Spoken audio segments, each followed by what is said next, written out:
The phone rings just as my fingers trace the edges of the wedding invitation. I almost don't pick it up. My chest is already tight from staring at the thick ivory card with its shimmering gold letters.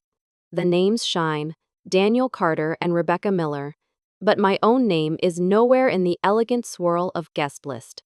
I flip it back and forth as if my eyes might have missed something, as if a mother could simply vanish in print. I answer anyway. Hello? My voice cracks.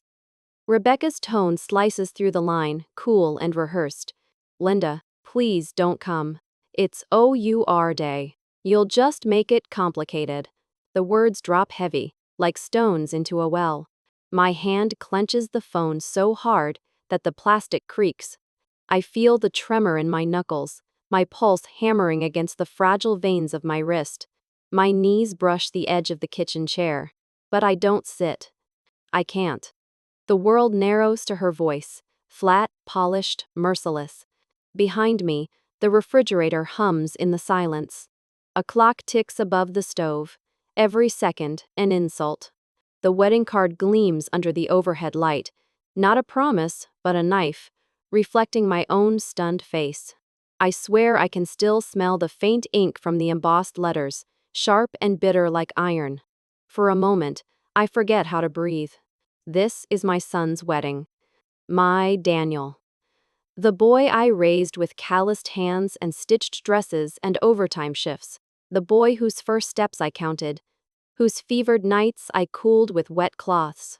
Now, on the most radiant page of his life, I am nothing but a shadow too inconvenient to invite. Rebecca, I whisper, though she's already hung up. The click on the line is colder than any goodbye. I let the phone slip to the table. It hits the wood with a dull thud, and in that sound I hear my own heart breaking.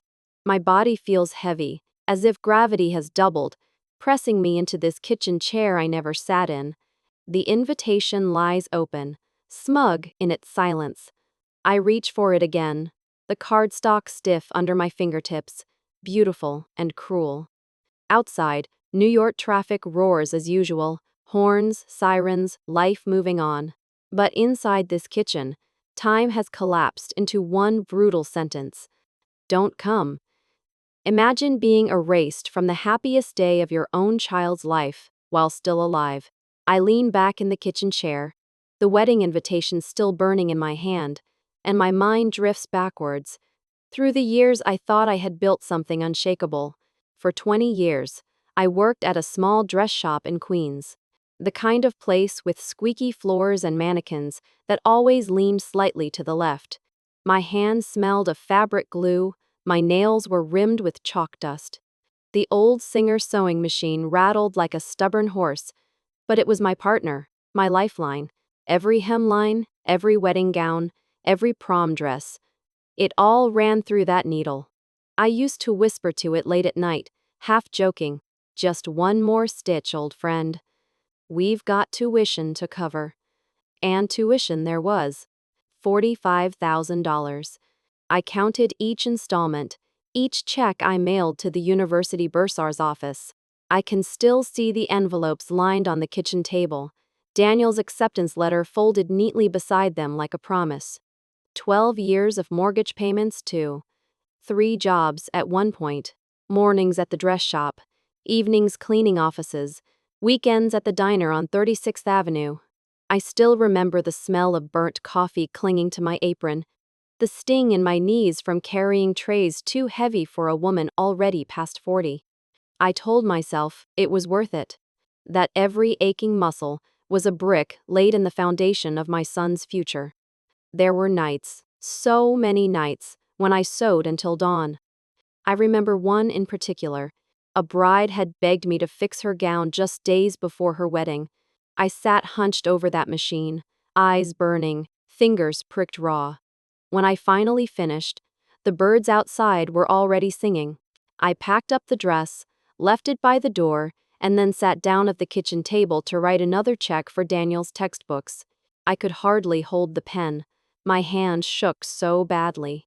But when I dropped the envelope in the mailbox, I felt a kind of pride that no exhaustion could erase. That machine, It fed us. It paid for Daniel's first pair of basketball shoes, his prom tux, his dorm room bedding. It stitched together not just fabric, but years of sacrifice. Now it sits in the corner of my living room, silent, a rusting relic. Sometimes I cover it with a cloth, like I'm ashamed of how much I asked from it. Like I'm ashamed of how much I gave. Looking back, I should have seen the cracks sooner.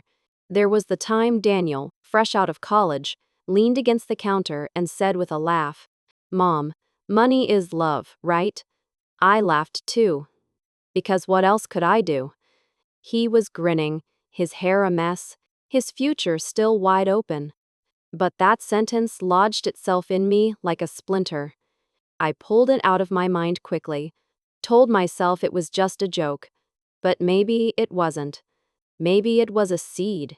And I watered it. Every time I said yes to another request, every time I pushed my own needs aside.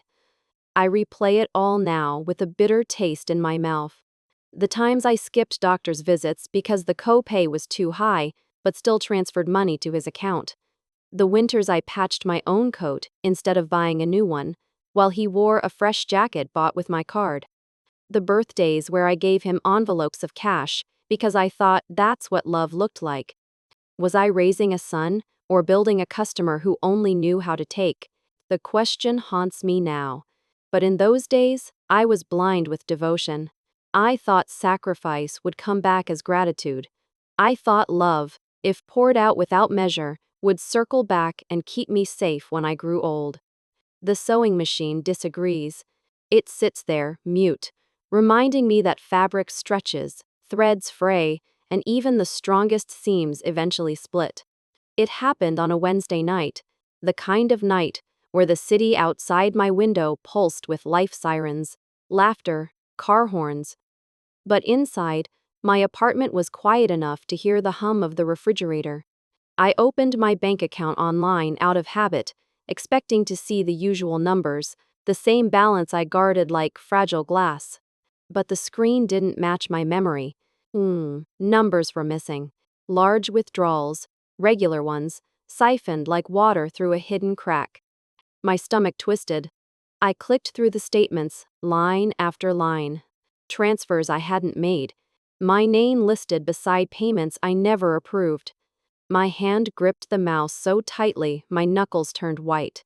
And then I saw it. The joint account Daniel had convinced me to open just in case of emergencies. His emergency, apparently, was my life's savings. The room tilted. My old sewing machine sat silent in the corner, and suddenly it looked like a witness, staring at me with all the hours it had worked for those stolen dollars. I whispered his name out loud, as if speaking it would make the truth less sharp. Daniel. He had taken from me not just money, but trust. He had treated my love as a faucet, always running, never ending. I wanted to scream, but the walls of this apartment wouldn't echo back. They'd just swallow the sound like they'd swallowed my years of sacrifice. Instead, I sat at the table with my laptop glowing in front of me. My cursor hovered over the small words. Cancel automatic transfer. Just 4 syllables, a simple action. Yet my entire existence seemed balanced on it. My chest heaved, my palms dampened. If I keep paying, I'll lose myself. If I stop, I'll lose him. Which death is worse? My mind split in two. One voice whispered, "He's still your son. What if this is how you finally push him away forever?" The other voice, louder, fiercer, "What about you, Linda? When will you matter?" The mouse trembled under my grip. I could hear my heartbeat in my ears, a wild drum. My finger hovered over the pad, refusing to land. It felt as though the entire city was holding its breath with me. Memories rushed in. Daniel at 5 years old, holding my hand on his first day of school. Daniel at 17, laughing in the tuxedo I had rented for prom. Daniel at 23, calling me from college, his voice tired but hopeful. And then Daniel at 35, telling me, "Money is love, right?"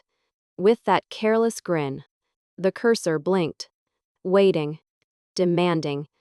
My throat closed up. I whispered to the empty room, God help me. And then I clicked. Cancel. The word appeared on the screen in cool, detached letters. Just like that, the chain snapped. The faucet shut. I leaned back, gasping like I had surfaced from deep underwater. My hands trembled so badly, I had to press them against the table to keep them still. A laugh slipped out of me, half sob, half hysteria. Because in that single motion, I felt something I hadn't felt in years. My own voice, unshaken, rising inside me. The room was still the same humming fridge, same silent sewing machine, same stack of unpaid bills on the counter. But I was not. That night, I chose silence in my bank account, but finally found a voice in my chest. He came without calling. One sharp knock. Then the door swung open before I could answer. Daniel stormed into my apartment like a man who owned the place, Rebecca trailing close behind with a folder clutched to her chest. Mom, he said, slamming the door so hard the frames on the wall rattled. We need to talk. I braced myself. His jaw was tight, his eyes flashing with the same stubbornness I once thought was determination. He dropped a stack of papers onto my kitchen table with a thud. "You-owe me," he spat, leaning forward so close I could smell the bitter tang of coffee on his breath. "Without you, I can sue." The words sliced through me. My own son, threatening to drag me into court, as if I were nothing more than a debtor who'd fallen behind on her payments. My hands shook, but my voice came steady. "Daniel, I raised you. I don't owe you my soul." Rebecca scoffed, her manicured nails tapping against the folder like a ticking clock. "Linda, this doesn't have to be ugly. Just sign the papers. It's for everyone's benefit." The room tightened around us. The air grew heavy, taut like a string pulled to the breaking point. My sewing machine sat in the corner, silent witness to the scene, its once busy hum replaced by the rustle of legal documents. Daniel's fist hit the table. Papers jumped. "Do you think you can just stop? After all these years? You can't pull out now, Mom. You don't get to choose." I flinched, but didn't look away. "I already chose," I said softly, my throat dry. Rebecca slid a sheet across the table. A power of attorney document, neat and official looking. My name already typed at the bottom, waiting for a signature. She pushed a pen toward me. "Just sign. It's simpler this way." For a long moment, I stared at the paper. The black ink blurred under my gaze. I felt Daniel's eyes drilling into me, demanding, expecting.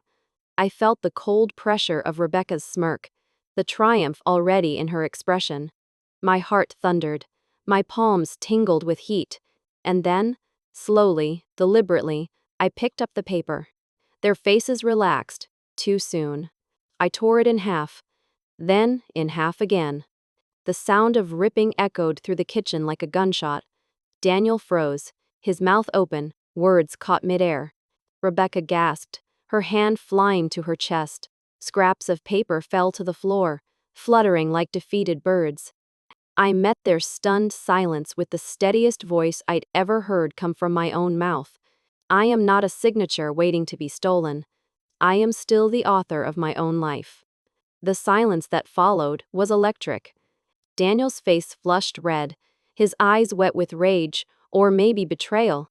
I couldn't tell. Rebecca's nails dug into his sleeve as she pulled him back. They left as suddenly as they had come, the slam of the door shaking the room once more. Papers still littered the floor, torn fragments of the power they had tried to take from me. I sank into the chair, exhausted, trembling, but alive. For the first time, I felt the weight lift, replaced by something sharper, brighter. Not fear, not guilt, resolve.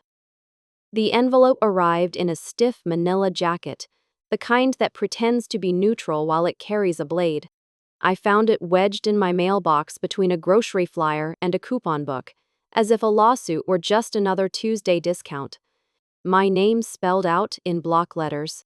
A firm I didn't recognize.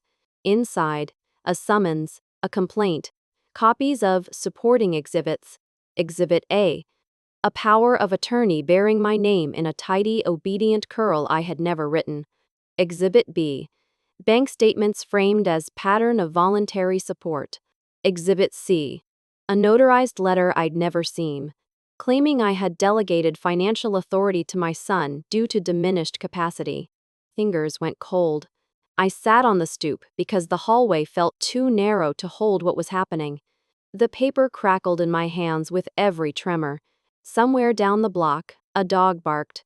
Somewhere up the block, a bus sighed into a stop. In my lap lay the story of a woman I didn't recognize. Pliant, forgetful, consenting to vanish. I stared at the signature on Exhibit A. It was mine, and not mine. The L lifted the way I lift it. The loop in the D was slimmer than I make it. The final A didn't hesitate before the R. Close, close enough to pass on a tired day. Close enough to turn a judge's head without a second glance. I felt sick. How many times had I written my name to keep my family afloat? Mortgage, tuition, 1,000 tiny forms, and now there it lay, kidnapped and dressed for court. The stairs creaked above me. Mrs. Parker, third floor, came down with her canvas tote and the eternal scent of cinnamon. She took one look at my face and sat beside me without asking. "What is it, Linda?" I handed her the envelope, the pages fanning like feathers from a bird I'd rather not have caught. She read in silence, jaw tightening. Then she set the papers neatly on her lap and tipped her head, the way women do when they've decided. "I'm going to make us tea," she said, "and an apple pie. You are not thinking on an empty stomach." I almost laughed, because what else do you do when the ground shifts? "Tea won't fix this," I said. "It won't," she agreed. "But it will remind you you're human. And humans fight better with something warm in their hands."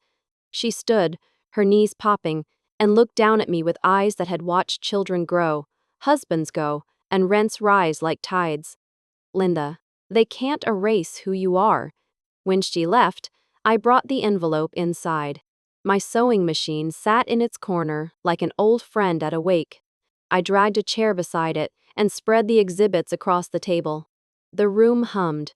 Radiator, fridge, the faint city sound that slips through windows no matter how tight they shut. I uncapped a pen and circled details.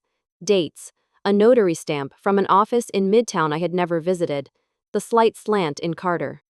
I wrote in the margins, "No, not me. Not me, not me." The phone buzzed with a text from a number I knew too well. "Daniel, Mom, just sign the real paperwork. Let's keep this clean." A beat later, "This could have been simple. You made it ugly." I typed a dozen replies and deleted them all. My hands hovered above the keys. Useless birds. The word mom hit me harder than lawsuit. I put the phone face down until the screen went black. I called Helen. She answered on the first ring. "Tell me everything." I tried to, but the words pooled, tripped. So I read. I read the complaint out loud while Helen moved through the other end of the line-opening cabinets, pouring something, the sounds of her kitchen stitching me to the world. When I finished, there was a silence, then the scrape of a chair. "Okay," she said. "We're not going to drown in this. We're going to swim. Do you know a lawyer?" "I know forms," I said. "I know needles. I don't know lawyers. Then we'll learn one." The firmness in her voice steadied mine. "Tomorrow morning. I'll go with you." That night, Mrs. Parker knocked again, carrying a pie that steamed like mercy. We ate at my small table, knees bumping, plates warm. She told me about the time her landlord tried to raise the rent by accident, how she marched down to the housing office with a folder thicker than her arm. "Men in ties," she said, cutting the crust with the side of her fork. "Count on women like us to be tired. So don't be." After she left, I couldn't sleep. I pulled the sewing machine cover away and ran my fingers over the metal throat plate, the feed dogs, the handwheel. My reflection warped in the chrome. "You bought him his first winter coat," I murmured. And the machine said nothing, as it never had, doing the work without applause. Now it watched me line up the papers like pattern pieces. I thought, measure twice, cut once. I thought, a garment can look perfect until the stress hits the seam. Morning brought the gray kind of light that makes everything honest. Helen arrived in a coat too thin for the wind, and a look that could command an army. We took the Q train into the city, stood swaying while advertisements promised whiter teeth, cheaper phones, fuller lives. In the reflection of the window, I watched my face and tried to find the woman the complaint described. I couldn't. Michael Grant's office sat on the 10th floor of a building that wore its age beautifully. Mosaic lobby, brass elevator doors, a guard who looked like he'd seen every kind of person walk in and out. A receptionist with a coral scarf handed us forms. The pens were heavy, expensive, meant to make signatures feel important. I stared at my name as I wrote it, careful, deliberate, as if my hand itself were an affidavit. Michael was younger than I expected, early 30s, if that. Clean lines, clear eyes, a tie that hadn't yet learned to slacken by noon. He shook my hand like he meant it and asked for the envelope. He didn't speak while he read. Lawyers must know that silence is a tool. He used it like a surgeon. Finally, he looked up. "Ms. Carter," he said, "we fight. Not just for money, but for your name." Something unclenched inside me at those words. They felt like chairs pulled up to the table on my side. Helen crossed her legs and gave him the kind of look that says, "Good start." He asked questions. We went through everything. When the joint account was opened, who had access, what passwords were shared, and when. We made lists, banks to call, notaries to verify, cameras that might have caught signatures in the wrong hands. He explained affidavits and discovery like a patient teacher. He warned me which words in the complaint were designed to scare me. Diminished capacity, he said, tapping the phrase with his pen. They're building a narrative. We'll dismantle it. How? I asked. Facts, he said. Dates. Signatures. People who know you, not the version they're inventing. Think of it like mending. He smiled at my raised eyebrow. Like, when I open. She taught me that a bad stitch can rip a good dress, but a good stitch can save it. We're going to find every bad stitch in this story. I blinked, and for the first time in 2 days, the future didn't look like a cliff. Okay, I said. Let's sew. We spent hours building a case. He photocopied my ID, my old signatures, even that odd way I crossed the T in Carter when I'm rushed. He flagged the notary stamp.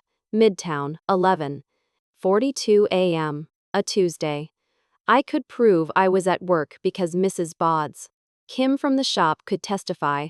I hemmed 6 bridesmaid dresses while the storm knocked the power out at noon. He took the phone that held Daniel's texts and photographed the thread. He told me not to respond further, to let him carry the talking.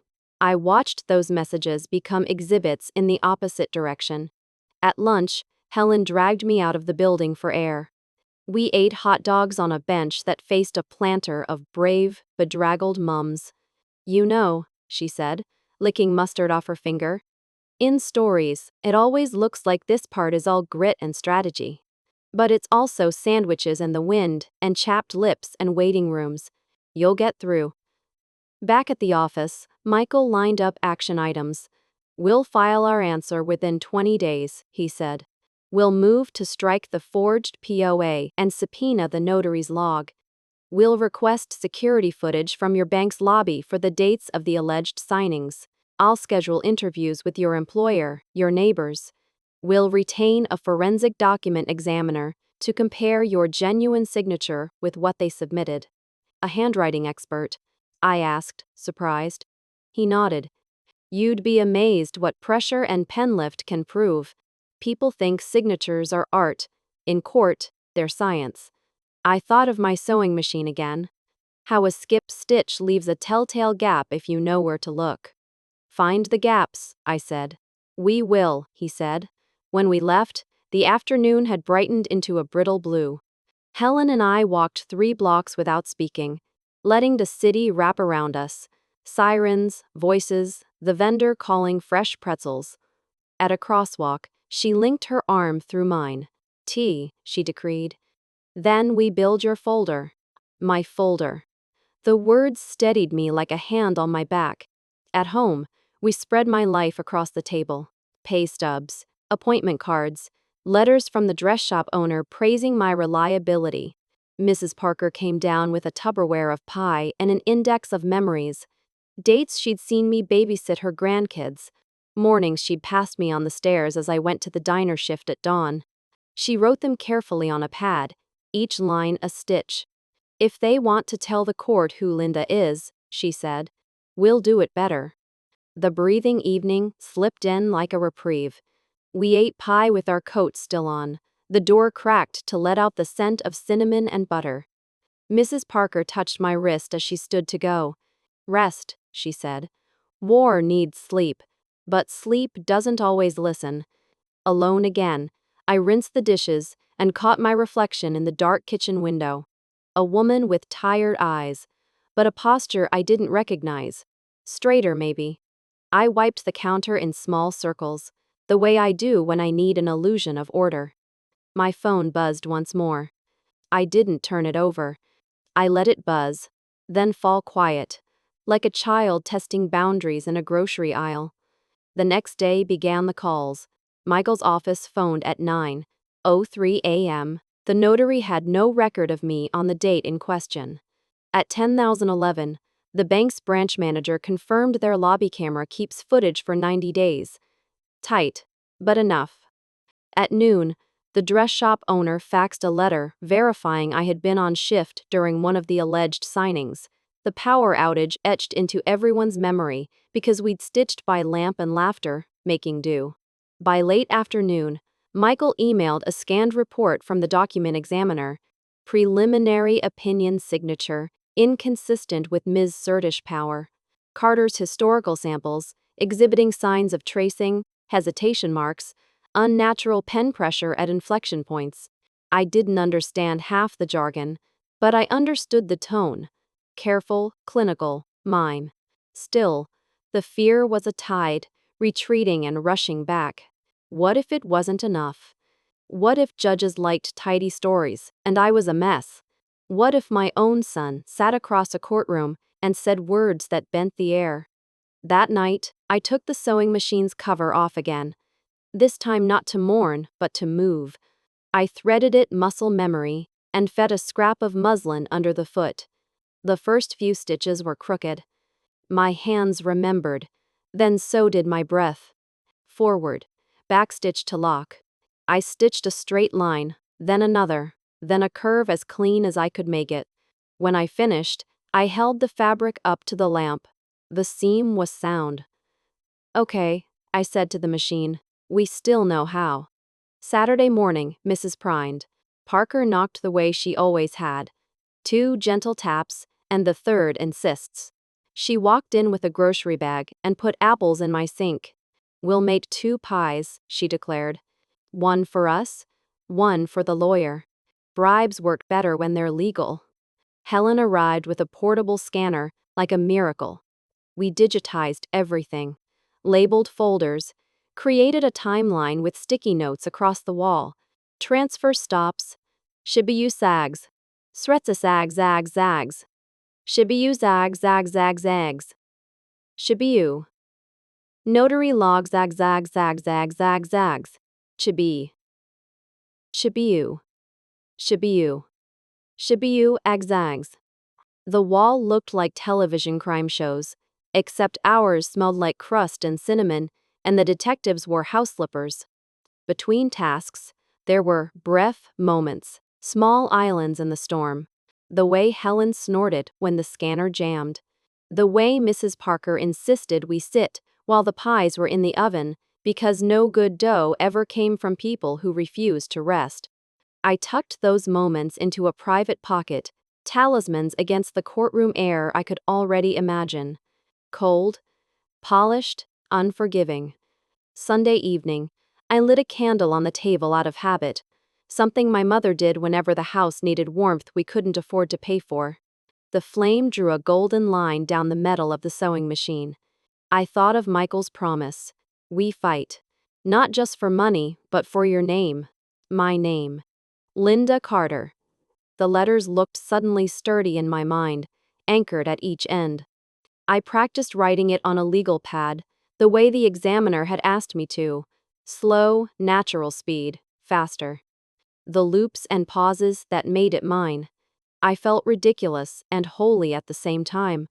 When I filled the page, I tore it off and tucked it into the signatures folder. A small soldier, ready. Monday, we filed our response. Michael pressed the printouts into a tidy stack. The staples clicked with quiet conviction. He asked me to read the last page. It ended not with an apology, but with a request that the court sanction the fabrication, that my name be removed from all documents falsely assigning it, that my autonomy be affirmed in the eyes of the law. The words were formal and precise. I thought of how many times I'd asked for so little in plain speech and been denied. Here was a language that might finally say yes. On the way out, I stopped in the hallway beside a window that framed the city's ribcage fire escapes, brick, sky. Helen took my hand. "Do you feel it?" she asked. "What?" "The ground.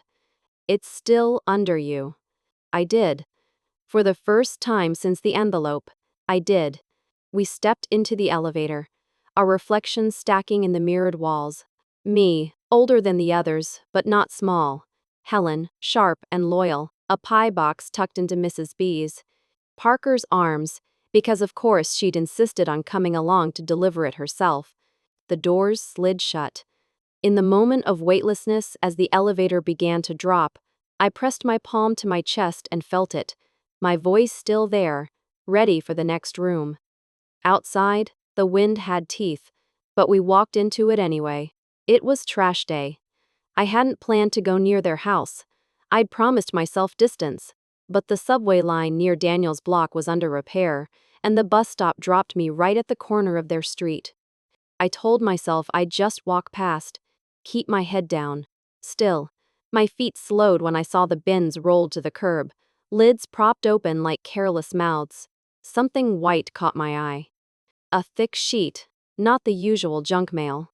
I don't know what made me pause. Habit, maybe. A mother's instinct to look, to notice. The paper sat on top, uncrumpled, bold with official seals. I reached in. My hand shook as I pulled it free, the smell of coffee grounds and detergent rising up around me.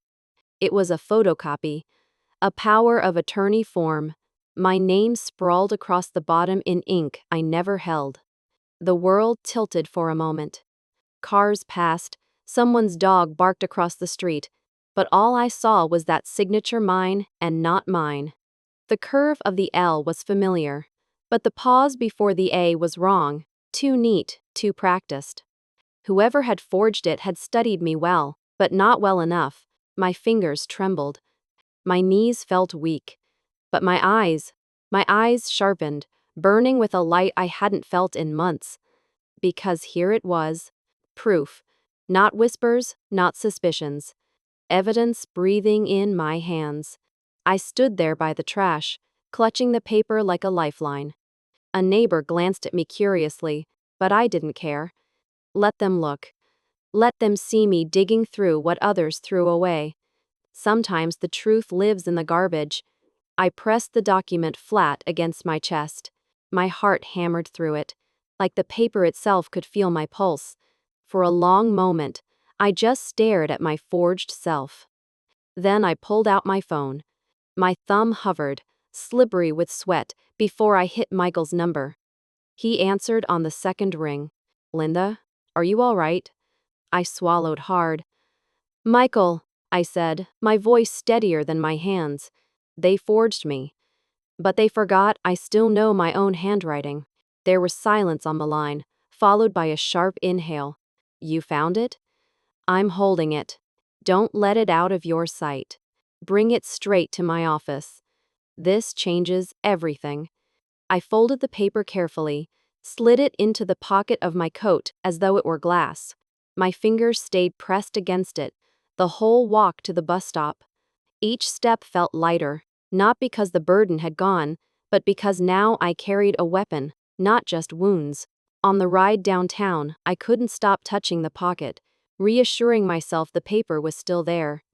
Around me, commuters scrolled their phones, children tugged at their mother's sleeves, a man hummed softly into his scarf.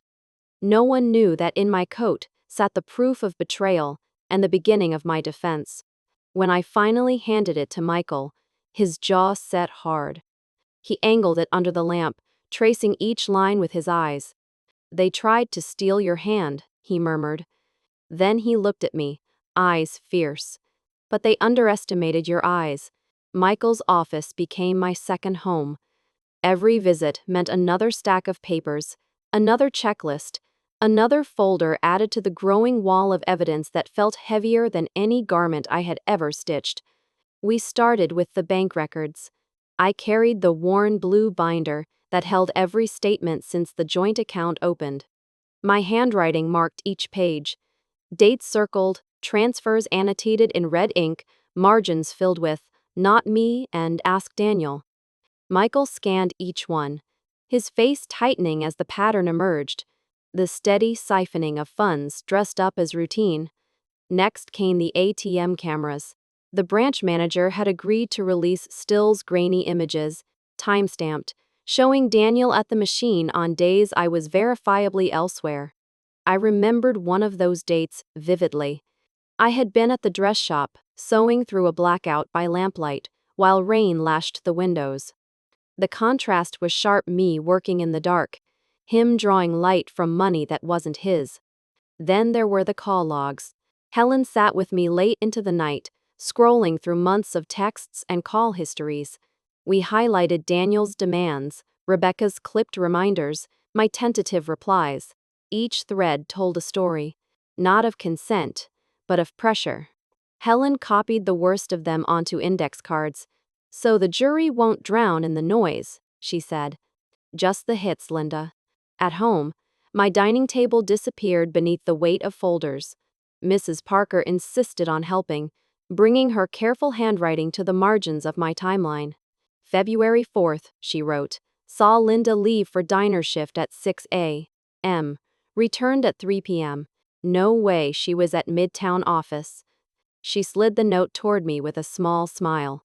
"Your life leaves footprints, dear. They can't erase them all." But the hardest preparation was not the paper. It was the mirror. Michael warned me. "The courtroom won't just listen to your documents, Ms. Carter. They'll listen to you. How you stand. How you speak. We have to practice." So I stood in front of the mirror in my bedroom. The same mirror I had used for decades to pin dresses, to check hems. Now it reflected someone else. A woman rehearsing her own defense. The first time, my voice cracked before I finished the first sentence. "My name is Linda Carter, and I never signed that document." I looked away from my own eyes, ashamed of the tremor in my tone. I tried again. "My name is Linda Carter." The words tangled with the memory of Daniel's laugh, of Rebecca's cold smirk. My hands shook so badly, I had to grip the dresser. Night after night, I returned. Sometimes Helen stood behind me, her reflection steady in the glass. Sometimes Mrs. Parker sat on my bed, knitting, listening. Every time I faltered, they reminded me, "Linda, your truth is heavier than their lies." I repeated it like a prayer, until the tremor left my throat, until I could hold my own gaze in the mirror without flinching. One night, I surprised myself. I said the words, clear, firm, almost sharp. "My name is Linda Carter, and I never signed that document." The sound filled the room, steady as a seam that holds under strain. Tears blurred my reflection, but this time they weren't tears of fear. They were proof that my voice was finally stronger than my silence. By the end of that week, the folders were labeled, the index cards stacked, the signatures analyzed, the witnesses lined up. More importantly, I was ready. For the first time, I wasn't rehearsing excuses. I was rehearsing freedom. The courthouse smelled faintly of varnish and dust, like a library that had grown stern. The hallways echoed with shoes on marble, clipped voices, the hush of something larger than anyone inside. When I stepped into the courtroom, the world seemed carved from dark wood, paneled walls, pew-like benches, a judge's bench raised high under a seal that felt older than justice itself. The light overhead was unforgiving. White, cold, settling on every wrinkle, every line of fear on my face. I smoothed my skirt with damp palms and tried not to tremble as I took my seat beside Michael. Daniel was already there. He wore a suit, navy and pressed, his tie crooked like a boy's undone shoelace. He didn't look at me. His eyes fixed on the table in front of him, or sometimes on Rebecca, who sat straight-backed, her lips pressed into something close to a smile. When the bailiff called the case, my heart stumbled. The sound of the gavel cracked through the room, sharp as a seam ripper cutting thread. All rise. We rose. You may be seated. We sat. The opposing counsel stood first, a man with silver hair and a voice that rang like polished steel. He laid out their story as if it were scripture. A mother, kind once but failing now. A son, dutiful, forced to step in, document signed, authority granted. He lifted the forged power of attorney as though it were holy writ. Exhibit A, Your Honor. My throat closed. The sight of my name, counterfeit and yet familiar, twisted in my gut. Michael rose slowly. Calm, steady, the way a tailor approaches delicate fabric. He walked to the clerk's desk, carrying a slim folder. Your Honor, with the court's permission, Exhibit A will be compared to authenticated signatures from Ms. Sinich, Carter's Bank, notarized and verified. He placed the documents side by side. The judge leaned forward. For a moment, the room held its breath. I stared at the wood grain in front of me, afraid my heartbeat was loud enough to distract the court. Michael pointed. Notice the hesitation marks here, unnatural pauses where the pen should flow. And here, the inconsistent pressure. Contrast with Ms. Carter's genuine signature, where the loop on the L curves naturally, the cross of the T breaks at a downward angle. A forensic examiner has already concluded this document bears evidence of tracing. The silver-haired lawyer objected. Speculation.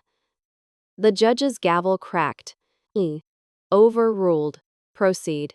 I felt air in my lungs again. Then came my turn. Michael touched my elbow lightly. It's time. I stood.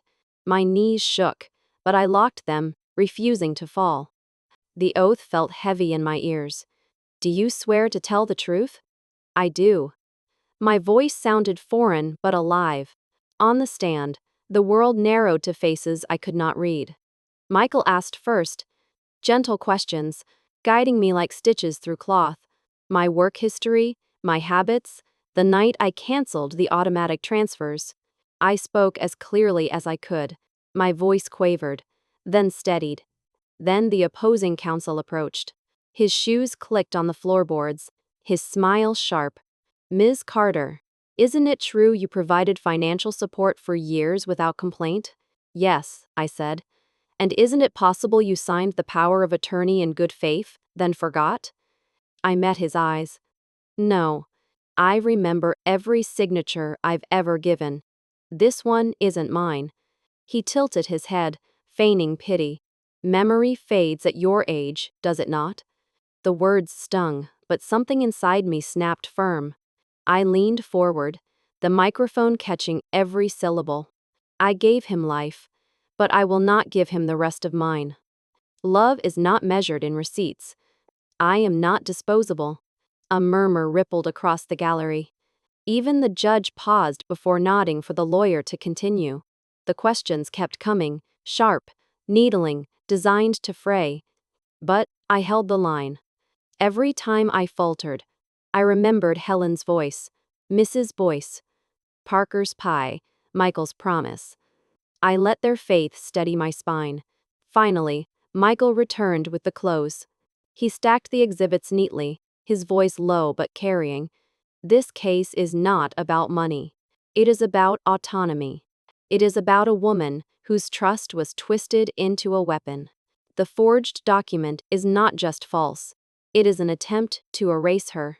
And that cannot stand. The judge looked down from the bench, expression unreadable. The gavel lifted once more. The room frozen. This court finds the power of attorney invalid and fraudulent. The complaint is dismissed with prejudice. Ms. Carter retains full authority over her finances and estate. The court further refers Exhibit A to the district attorney's office for review. The gavel struck wood. My breath rushed out, a sob hidden in the sound. I closed my eyes, not in prayer, but in release. Around me, the room moved, papers shuffled, chairs scraped, but I stood in stillness. Daniel finally looked at me, his eyes darting away just as quickly. Rebecca whispered fiercely at his side. They gathered their things and left, their footsteps clipped, retreating. Michael touched my shoulder. You won. I nodded, but the word felt too small. I hadn't just won. I had been returned to myself. That day, the gavel didn't just close a case. It opened my cage. When the courthouse doors shut behind me, the city felt too loud. Horns blared, shoes slapped pavement, vendors shouted hot dogs, coffee, pretzels. But inside me, there was only silence. By the time I reached my apartment, the adrenaline had drained.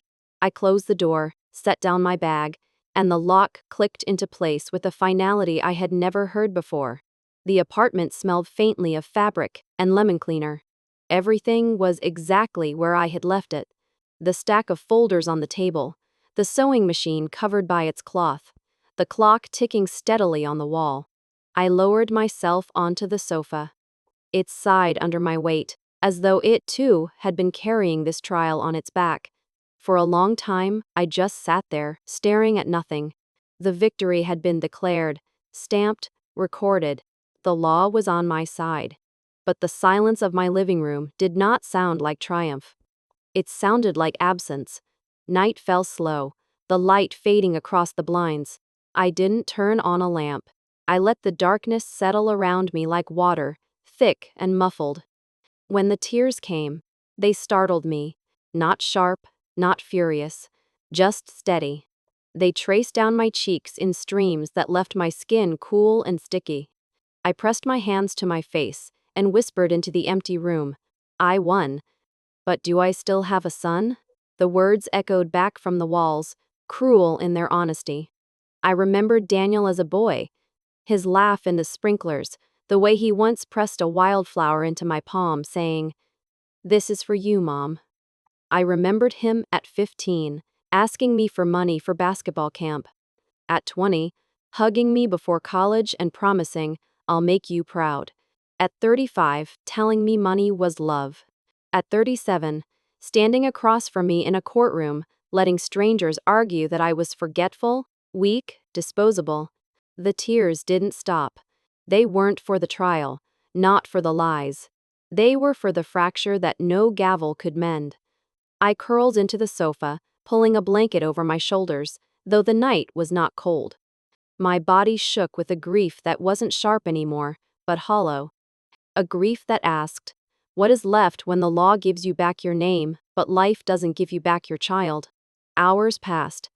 The city outside softened into midnight hums, sirens distant, footsteps rare. Inside, my tears dried on my cheeks, leaving tracks of salt. I licked my lips and tasted it. The bitterness, the truth. Victory tasted like salt. My own tears. The for sale sign went up faster than I expected. 1 week after the verdict, I walked through the rooms of the old house, tracing my hand along the chipped paint, the photographs still hanging on the walls. Every corner held echoes of sacrifice.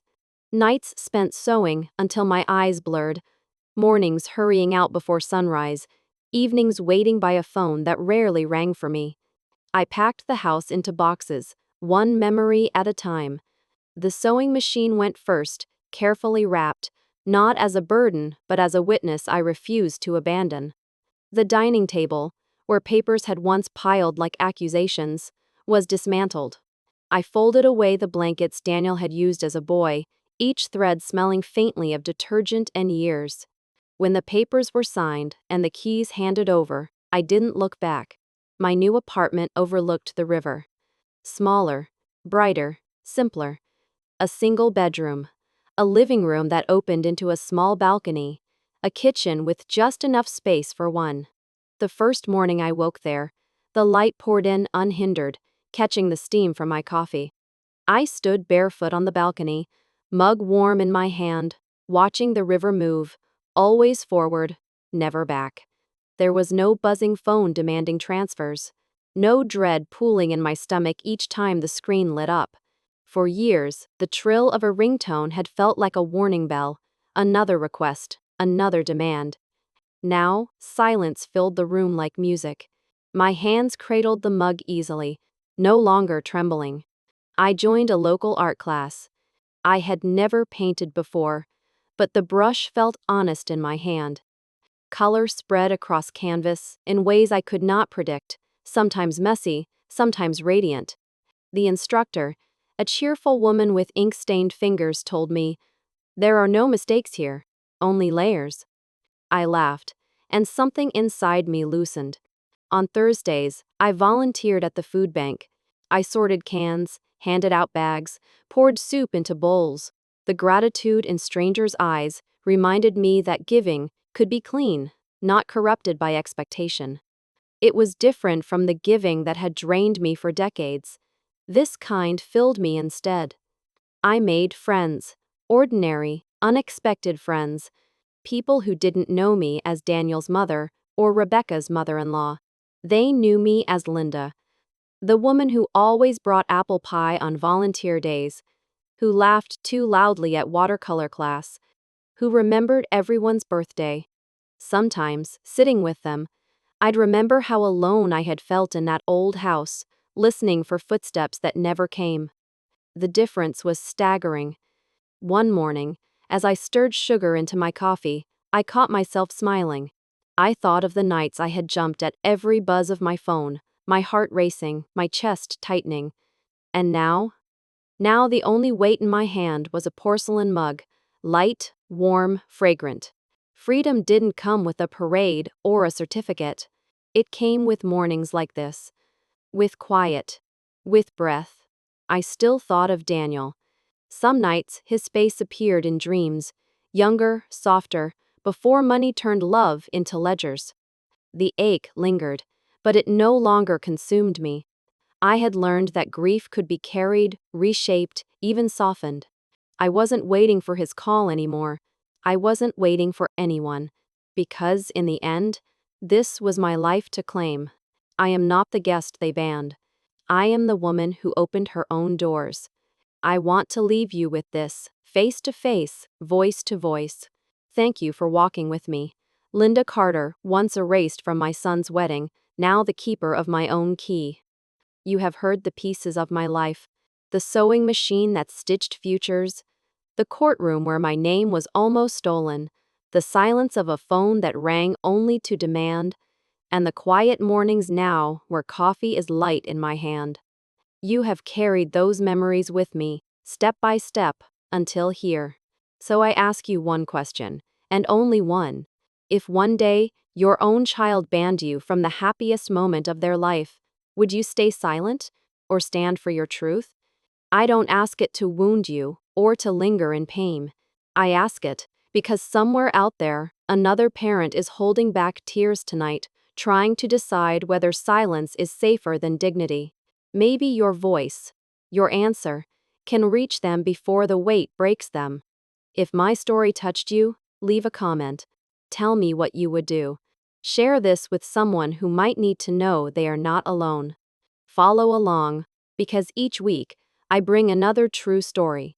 About loss, yes, but also about the courage it takes to stand back up. I know what it feels like to be told you are shame, to be pushed out of rooms you built, out of celebrations you deserve to stand in. But I also know what it feels like to reclaim space, to open your own doors, to find breath again in freedom. And that is what I leave you with. The last line of my story. The one I want you to carry when the screen goes dark. I am not their shame. I am my freedom.